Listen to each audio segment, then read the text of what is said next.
Welcome back नाज़रीन। जिस तरह से आप जानते हैं कि पाकिस्तान और अफगानिस्तान बिलाखिर फौरी जंगबंदी पर राजी भी हो गए हैं और रात गए पाकिस्तान और अफगानिस्तान के दरमियान जंगबंदी का यह फैसला दोहा में होने वाले मुज़ाकरात के दौरान हो गया है। पाकिस्तान और अफगानिस्तान के दरमियान जंगबंदी पर इत्तेफाक कतर और तुर्की की सालिसी भी हुए और दोनों ममालिक ने आइंदा चंद दिनों में मजीद मुलाकातें करने और दोनों ममालिक के दरमियान अमन और इस्तेहकाम के हवाले से मुस्तकिल एक मैकेनिज्म बनाने पर भी इत्तेफाक कर लिया। अब कतरी वजारत खारजा के मुताबिक जंगबंदी खित्ते में पायदार अमन के कयाम की मजबूत बुनियाद भी फराहम करेगी और उम्मीद है कि जंगबंदी दोनों ममालिक के दरमियान सरहदी कशीदगी का भी खात्मा कर देगी। तुर्की की जानिब से पाकिस्तान और अफगानिस्तान के दरमियान सीज फायर के अमल का खैर मकदम किया गया है और वजारत खारजा के मुताबिक तुर्की दोनों ममालिक के दरमियान सीज फायर की कतरी कोशिशों को भी सराहता है।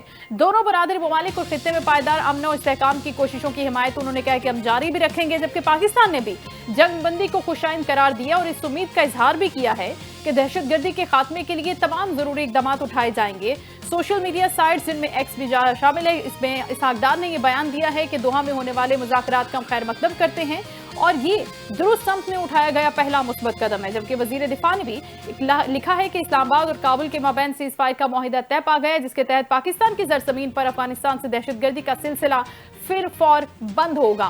दोनों ममालिक एक दूसरे की सरजमीन का एहतराम भी करेंगे। अब आगे चल के सिचुएशन क्या बनेगी, पाकिस्तान की स्ट्रेटेजी ओवरऑल कैसी रही, इस सारी सूरत हाल पर हम बात करेंगे। हमें ज्वाइन कर रहे हैं दिफाई तज्जियाकार ब्रिगेडियर रिटायर्ड नादिर मीर साहब, उनको हम वेलकम करते हैं। अस्सलाम वालेकुम सर। वालेकुम सलाम सर, बहुत शुक्रिया आपके कीमती वक्त का। अगर हम जंग से लेकर अब तक की चीजों को देखें, जब मुज़ाकरात हो गए हैं, सीज फायर हो गया है, इस पर एग्रीमेंट भी साइन हो गया है, तो किस तरह से आप पाकिस्तान की ओवरऑल मूवमेंट को, स्ट्रेटेजी को देखते हैं सर? फर्स्ट ऑफ ऑल, सबसे पहले जो सीज फायर हुआ है पाकिस्तान और अफगानिस्तान के दरमियान, जो मिनी एग्रेशन अफगानिस्तान ने किया पाकिस्तान अफगानिस्तान के बॉर्डर पे, यानी कि पाकिस्तान के वेस्टर्न बॉर्डर पे, उसको वेलकम करते हैं, सारी दुनिया वेलकम करती है। पाकिस्तान ने और हम सब ने जो मिडल ईस्ट में, मशरक वस्ता में सीज फायर हुआ, उसको वेलकम किया। इंडिया पाकिस्तान की लड़ाई जब खत्म हुई तो वो भी हमने वेलकम किया, क्योंकि पाकिस्तान तो अमन पसंद है और पाकिस्तान का तो इशू ही नहीं है। 50 साल से पाकिस्तान ने अफगानिस्तान और अफगानियों का ख्याल किया है in every sense of the word, और सारों को पता है, तो उसकी तफसील में जाने की जरूरत नहीं है।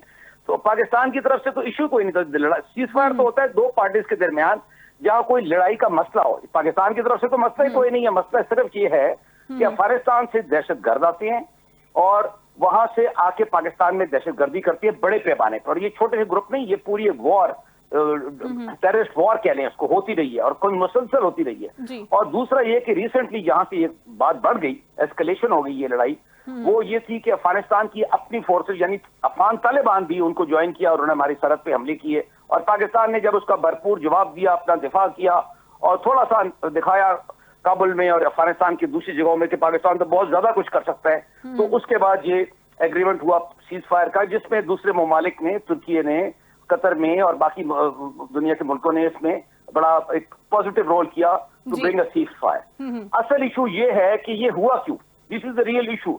इसकी बुनियाद है कि अफगानिस्तान से टेररिज्म हो रही है, terrorist groups are there which are operating with impunity with the help of Kabul regime, यानी कि उनकी मदद से या उनकी इजाजत से या दूसरी तरफ से वो रोक नहीं रहे उनको, जिस तरफ से भी कर ले। तो करने का मतलब ये है कि ये सीज फायर कब तक चलेगा? ये सीज फायर तब तक चलेगा जिस वक्त तक पाकिस्तान के ऊपर हमले नहीं होंगे। ये नहीं हो सकता कि एक एग्रीमेंट हो जाए, उसके बाद सीज फायर लिखा भी जाए और दुनिया में बात भी हो जाए, उसके बाद ये सिलसिला दोबारा शुरू हो जाए हमलों का, दहशतगर्दी के हमले का या किसी और किस्म के हमले का, कोई भी कर रहा हो, नाम ग्रुप का जो भी हो अफगानिस्तान से, फिर तो cease fire null and void हो जाएगा। और पाकिस्तान ने इस बात को इंडिकेट किया, नेक्स्ट टाइम पाकिस्तान बहुत भरपूर तरीके से इसका जवाब देगा और फिर बहुत बड़ा एक नुकसान हो जाएगा अफगानिस्तान का, जो कि जाहिर है पाकिस्तान नहीं करना चाहता। पाकिस्तान का तो आई रिपीट कोई इशू ही नहीं है, Pakistan cares for the people of Afghanistan. 50 सालों से हम लुक आफ्टर कर रहे हैं, तो पाकिस्तान ने क्यों हमला करना है अफगानिस्तान पे? बिल्कुल ठीक। अच्छा, मेरा सवाल भी इसी से रिलेटेड था, मैं वो पुट कर देती हूँ। आई होप कि आप उसका इसी कॉन्टेक्स्ट में जवाब दे सकेंगे कि अब जब हम एग्रीमेंट कर चुके हैं, टेबल टॉक हो चुकी है, साइन भी हो जाएंगे, लेकिन फिर वही सवाल है कि अगर कुछ जारियत होती है वहां से, और फिर हमारे पास क्या ऑप्शन रह जाएगा कि क्या फिर हम रिटेलिएट करेंगे जबरदस्त तरीके से, जिस तरह से अभी आपने बोला, फिर उनका नुकसान भी होगा और वो देखेंगे कि पाकिस्तान ने पहले इंडिया को किस तरह से जवाब दिया था, और अफगानिस्तान के हवाले से भी हमारे सर सेम पैरामीटर्स होंगे, सेम लाइंस होंगी, उसमें कोई फ्लेक्सिबिलिटी तो नहीं होगी, उनको हम कोई मार्जिन तो नहीं दे रहे होंगे कहीं पर? मार्जिन की तो गुंजाइश ही कोई नहीं है। मार्जिन तो पहले भी गलत पॉलिसी थी, मैंने भी इसके खिलाफ बोला, सारी दुनिया ने बोला, सारे पाकिस्तानियों ने कहा।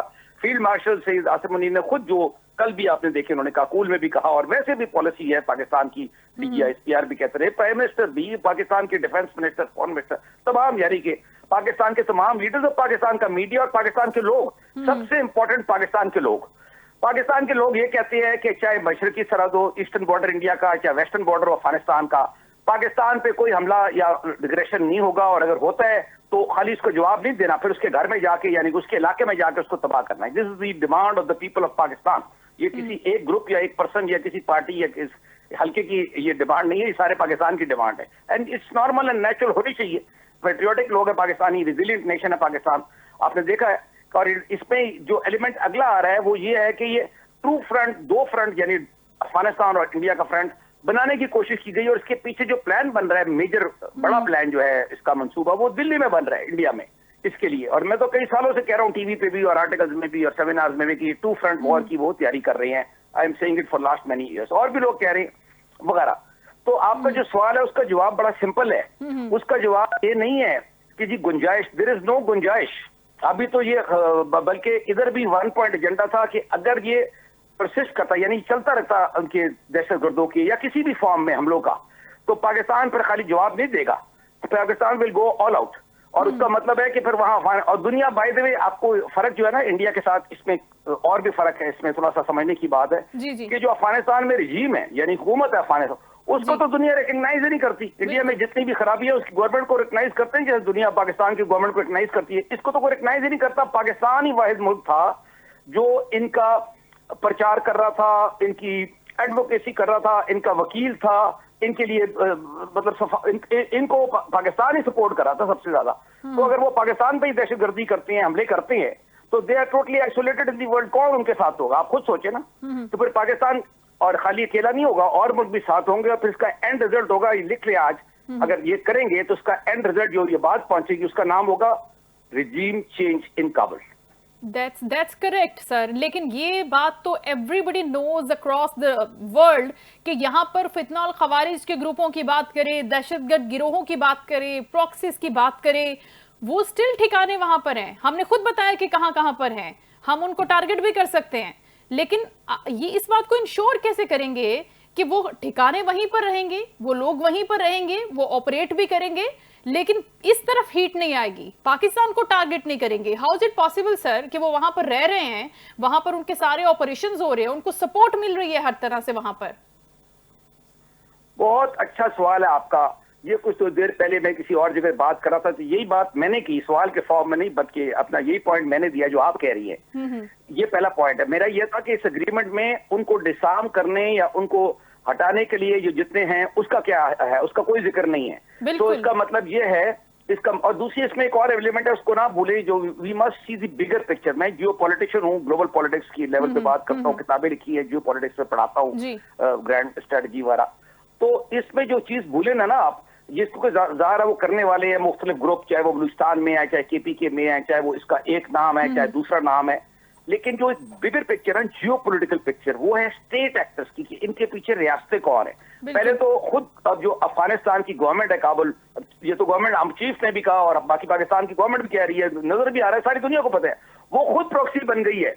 पहले तो थे ना कि दहशतगर्द काबुल के प्रॉक्सी थे, अब वो खुद प्रॉक्सी बन गई है दिल्ली की। यानी कि ये एक नेक्सस है between Delhi, India, that is, and Afghanistan and these terrorist. तो उसमें जो बड़ी पिक्चर है ना, वो खाली ये नहीं है कि दहशत ग्रुप वहां मौजूद हैं। व्हाट इफ, मेरा ये सवाल आपसे है, व्हाट इफ, जो मैंने आगे भी आज भी किया है बहुत जगहों पे, इस एग्रीमेंट के अलावा, ये एग्रीमेंट तो बहुत अच्छी बात है, इससे आगे भी चलना ना, कि कल वो इंडिया की फौजें वहां आ जाती है, मिसाइल आ जाती है, बेसिस बन जाती है इंडिया की इन दहशतगर्दों के अलावा, तो वो तो पाकिस्तान की सिक्योरिटी के लिए, कौमी सलामती के लिए इससे भी बड़ा खतरा बन जाएगा। So how to control Afghanistan sir? Very very valid point. उसका तो बड़ा सिंपल इलाज है, मैंने आर्टिकल भी लिखा था, न्यू अफगान पॉलिसी, वो काफी गया, आपको भी भेज दूंगा, आप भी पढ़ लें। ये सारे से पहले जब शुरू हुआ था, तो उसमें तो मैंने लिखा था कि इसके तो दो ही हल हैं। एक हल ये है कि वो अपनी पॉलिसी चेंज करके इनको ये जो है, मतलब वो बातों से नहीं, कागज पे लिखने से कोई फर्क नहीं पड़ता। इन्होंने तो दोहा में भी एग्रीमेंट किया था, जब दोहा का एग्रीमेंट हुआ था, आपको याद होगा, जब अमेरिकन निकले हैं, तो तब भी कहा था कि उनका soil, Afghan soil will not be use. तो वो तभी भी कहते रहे कल तक और थोड़े दिन पहले तक कि जी वहां पर तो कोई दहशतगर्द है ही नहीं। वो तो यही उनका स्टांस, काबुल का स्टांस तो यही रहे। तो इसका हल ये है, और ये भी नहीं है, ये भी समझ ले कि ये हल भी नहीं है इसका एक्चुअल लॉन्ग टर्म कि वो इस ग्रुप को डिसबैंड कर दे। वो तो वहां आपको पता है पहले अंग्रेजों के जमाने के वेपन है, फिर सोवियत यूनियन के वेपन है, अभी अमेरिका के बिलियंस ऑफ डॉलर्स के वेपन रह गए वहां पर। तो weapons are no problems and militant groups are galore, यानी कि बेतहाशा वहां चल रहे हैं मिलिटेंट ग्रुप्स। तो इसका इलाज कुछ और है। इसका इलाज है कि इसको ग्लोबलाइज करे इशू को। Pakistan should globalize this issue. ये जो पाकिस्तान ने कहानी बनाई, और मैं इसके खिलाफ पहले भी बोलता रहा हूँ, मेरे अलावा लोग भी बोलते रहे हैं कि देखिए हम उनकी केयर करते थे अफगान लोगों की, वहां तक तो ठीक है, करते रहे हैं, आपको पता है सारा। भी यहाँ पानी बैठे हैं, अभी पाकिस्तान के रिसोर्सेज ले रहे हैं ना, और पाकिस्तान ने कितनी कुर्बानी दी उनके लिए हर फॉर्म में। उसके बाद ये जो आपका सवाल है, इसका असल आंसर ये है कि ये खाली पाकिस्तान अकेले का मसला नहीं है। देखो और भी बॉर्डर, ईरान है, ताजिकिस्तान है, सेंट्रल एशिया, किसी को टेररिज्म सूट नहीं करती। तो Pakistan has to evolve now global consensus also. Pakistan के अलावा पाकिस्तान तो अपना दिफा करेगा, ताकि वहां पर फिर एक नई किस्म की हुकूमत आए जो ये इंश्योर कर सके। और वो जाहिर है फिर इनकी हुकूमत नहीं होगी, उसमें फिर ग्लोबल सपोर्ट आए, उसको इस इशू को यूएन में लेके जाए, सिक्योरिटी काउंसिल में लेके जाए और दूसरे फोरम में लेके जाए। खाली ये जो दुआ है वो काफी नहीं है, मतलब कई लोगों के मुताबिक इसलिए काफी नहीं है कि कल ये जो आप कह रही है वो उसमें से कोई ग्रुप कर लेता है, ये डिनाई कर देते हैं, पहले भी डिनाई करते रहते हैं। बिल्कुल कहेंगे कि हम तो ऑन ही नहीं करते उन ग्रुप्स को, हमारे अंडर ही नहीं है, वो अंडर कंट्रोल ही नहीं है। दूसरी बात, बिल्कुल अगर पाकिस्तान इंडिया की जंग शुरू हो जाती है, जो टू फ्रंट वॉर, और ये पीछे से उससे शुरू कर देते, तो उस वक्त तो फर्क नहीं पड़ेगा कि कागज पे क्या लिखा था। तो actually this military axiom, capabilities matter, intentions can change overnight. Intention, इरादा तो एक सेकंड के अंदर बदल सकता है, किसी का भी, इंसान का भी और मुल्क का भी और इदारे किसी का भी। एक सेकंड लगता है, 1 मिनट लगता है इरादा बदलने में। इंटेंट में तो देर नहीं ना लगती, लेकिन काबिलियत जो है, काबिलियत किसी काम की, वो तो ओवरनाइट या 1 मिनट में नहीं ना बनती, उसमें टाइम लगता है बनाने में। तो उसके लिए फिर एक कोई उनको मैकेनिज्म बनाना पड़ेगा पाकिस्तान को ग्लोबल लेवल पे, जहां पर यह इंश्योर किया जाए कि ना सिर्फ कि पाकिस्तान के खिलाफ दहशतगर्दी होगी, और ना दूसरा उसमें क्लॉज लाया जाए जो मैंने पहले भी कहा था, जो आप भूल रहे हैं या इसको ला नहीं रहे, भूल नहीं रहे शायद, इसको तो इमीडिएट था। ये भी लग रहा है कि इंडिया इस पर जंग करने पे आ रहा था, तो पाकिस्तान ने अच्छा काम किया कि ये सीज फायर करा दिए, कम अज कम एक महाज को इस वक्त के लिए जिसको कहते हैं ठंडा कर दिया। अभी इंडिया अगर अटैक करता है तो हम इमीडिएटली तो हम उसको डील कर ले, वैसे भी कर लेंगे, दोनों को लड़ेंगे, पाकिस्तान का दिफा तो करेंगे, हराएंगे भी दोनों को। लेकिन ज़ाहिर अगर एक महाज है तो और आसानी है, तो उस लिहाज से बात है। लेकिन अगर आप उसको लॉन्ग टर्म सोचे तो उसका सोल्यूशन निकालना पड़ेगा कोई, और इसका सोल्यूशन जो है वो पाकिस्तान के अलावा दूसरे मुल्क भी है, वो मिलकर निकाले कि Afghanistan becomes a land of peace, Exactly, and a very responsible country in otherwise कि हमें इस इशू को पूरी दुनिया के सामने उसी तरह से लेकर चलना है और प्रेजेंट करना है जिस तरह से हमने सर हिंदुस्तान के मामले को किया था। Thank you so much for your precious time. आपने बहुत इंपॉर्टेंट इशू पर बहुत अच्छे तरीके से बात की, और एक बहुत अच्छा वैलिड पॉइंट भी आपने रखा, very wisely and very precisely, कि अगर हम सिर्फ बात करते हैं मिलिटेंट ग्रुप्स की जो अफगानिस्तान के अंदर ऑपरेशनल हैं और वो डिसऑन कर देते हैं, व्हाट इफ वो डिसऑन कर देते हैं और वो कहते हैं कि जो अटैक्स हो रहे हैं वो हम नहीं करते, वो हमारी गवर्नमेंट से नहीं हो रहे, तालिबान रिजीम से नहीं हो रहे, तो फिर उसके बाद क्या होगा? पाकिस्तान उस इशू को भी किस तरह से पुट अप करेगा इन फ्रंट ऑफ वर्ल्ड, और उसके साथ साथ यूएन के सामने हमें बात करने की जरूरत है कि यहाँ पर सिर्फ पाकिस्तान अंडर अटैक नहीं है, पाकिस्तान को खतरा नहीं है, अफगानिस्तान से लगने वाले जितनी भी सरहदें हैं, जितने भी बॉर्डर्स हैं, जितने भी कंट्रीज हैं, वो भी अफेक्ट हो सकते हैं विद दीज टेररिस्ट ग्रुप्स जो वहां पर काम कर रहे हैं। उनको मदद किसकी है, उनको सपोर्ट किसकी है, वो किसके कहने पर कर रहे हैं, वो किसकी प्रॉक्सीज हैं, ये सारे मामला दूसरी तरफ है। लेकिन सबसे पहले जो हमने इंश्योर करना है वो ये करना है कि पीस होना चाहिए। एंड पाकिस्तान ने ये बात पूरी दुनिया को बावर भी करा दी है और बता दी है, ये बात इस्टेब्लिश हो गई है कि पाकिस्तान कितना रिस्पॉन्सिबल कंट्री है इन टर्म्स ऑफ पीस, दूसरे लोगों के लिए भी और अपने लोगों के लिए भी। ये तो टॉपिक था अफगानिस्तान और पाकिस्तान की मामलात का, लेकिन प्रोग्राम में आगे बढ़ते हुए हम एक और इशू पर बात करना चाहेंगे, which is about Pakistan Peoples Party CAC इजलास जो कल हुआ था। इस इजलास में खुसूसी तौर पर गिलगित बल्तिस्तान के मसाइल पर बड़ी खुलकर बात हुई थी और बड़े अहम फैसले हुए थे। क्या फैसले हुए थे इस सूरत हाल पर भी हम बात करेंगे, लेकिन ये वाज़ेह भी करती चलूं कि ये बहुत देरीना मसाइल थे जिनको अभी तक उठाया नहीं जा रहा था, जिन मसलों पर बात की नहीं जा रही थी। तो हमने प्रोग्राम में दावत दी है, एडवोकेट अमजद हुसैन साहब हमें ज्वाइन करें, सूबाई सदर और रुकन हैं गिलगित बल्तिस्तान असेंबली और मेंबर हैं सीएसी पाकिस्तान पीपल्स पार्टी। अस्सलाम वालेकुम सर। वालेकुम सलाम मैडम, मेहरबानी। Thank you so much for your contribution sir to in my programme. Because जो सीएससी की मीटिंग है हमेशा हम कहते हैं कि उसमें बड़े अहम मामलात पर डिस्कशन होती है, लेकिन टॉकिंग अबाउट द जीबी, ये जो मामलात है जिन पर बात हुई है, आप ही से मैं जानना चाहूंगी कि आपके देरीना मसाइल थे जिनको कोई एड्रेस नहीं कर रहा था, जिनको हम नॉर्मली टीवी चैनल पर, मेन स्ट्रीम चैनल्स पर देखते नहीं थे, सोशल मीडिया पर जरूर उन पर बात होती थी, उनको हाईलाइट किया जा सकता था। हम आप ही से सुनना चाहेंगे कि किस तरह सीएससी के इजलास में उनको रिजॉल्व करने की बात हुई और किस तरह से उनको प्रैक्टिकली इंश्योर किया जाएगा।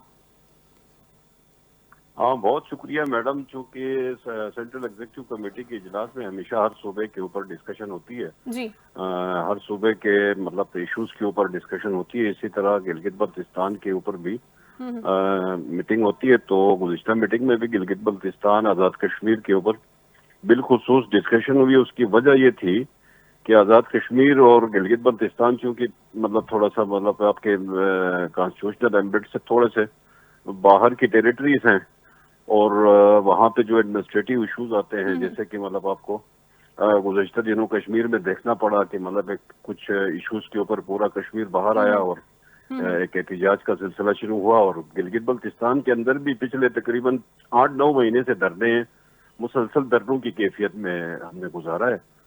तो मतलब लोगों के इश्यूज हैं और मतलब हर इशू को रिजॉल्व करने के लिए मतलब लोग धरने देते हैं, एहतजाज करते हैं।